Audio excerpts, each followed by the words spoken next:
Hello. Hey. Okay, so I don't know if this thing is recording sound.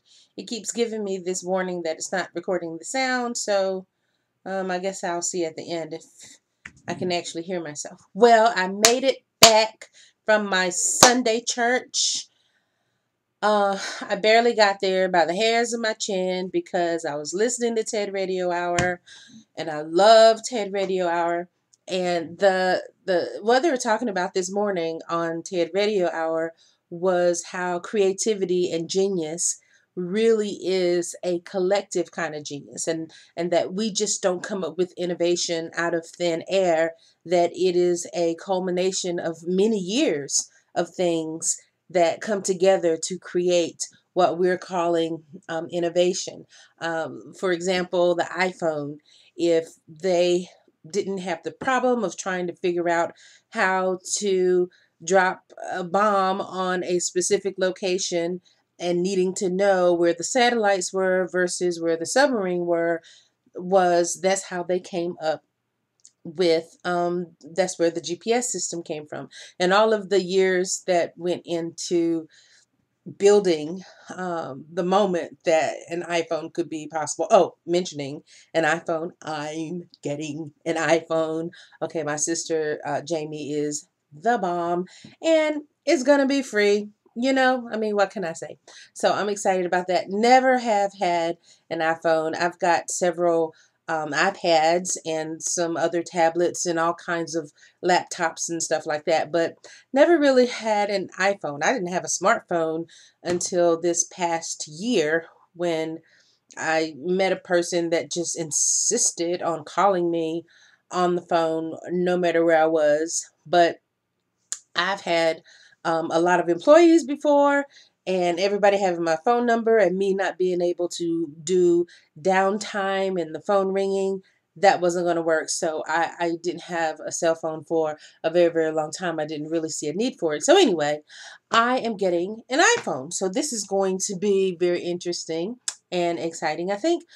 So another part of the TED Talk this morning about creativity and about innovation was that I learned that Dougie Fresh song Lottie Dottie, we like to party, we don't something something, we don't bother nobody, we're just on the mic. Hi, okay, so I don't know the song, but that particular song has been sampled more than any other song. Like over 500 artists have sampled that song, and that was just astonishing to me. I just like, wow, okay, that's awesome.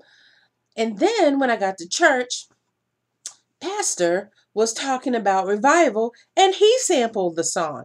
He was like, invite everybody, invite Lottie Dottie and everybody to the revival. And I was like, oh my God, pastor just sampled Dougie Fresh too. It's just like ingrained in society or something. So that was so funny. So church was great. I had my little crying fit. I had my little shouting fit. I got my ankle to hurting one time because I was stomping and having just praising the Lord and having a good time. So I really missed that, and that was good.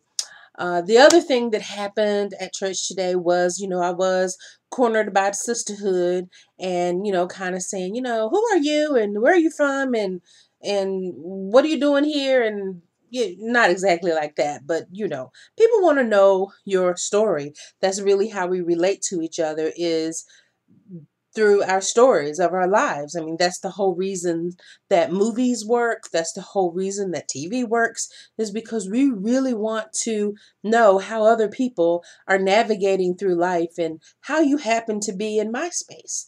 So I appreciated that, and met some nice people and all of that stuff. Let me see what else. There was some other stuff I wanted to talk about. This is just me rambling away. Last night, yesterday, all day yesterday, I was stuck on researching this moringa tree called the tree of life. Really looking for some great ingredients to add to this lotion that I want to make. That I want it to be a healing lotion. Yeah, I want it to be moisturizing and all of that, but I really, really want it to be a healing lotion, just because I do believe in a natural approach to healthcare. And this tree, just about all of it, you can eat or use. The bark of it you can eat, the roots of it you can crush up and make horseradish. The leaves can be eaten just like uh, collard greens or something like that.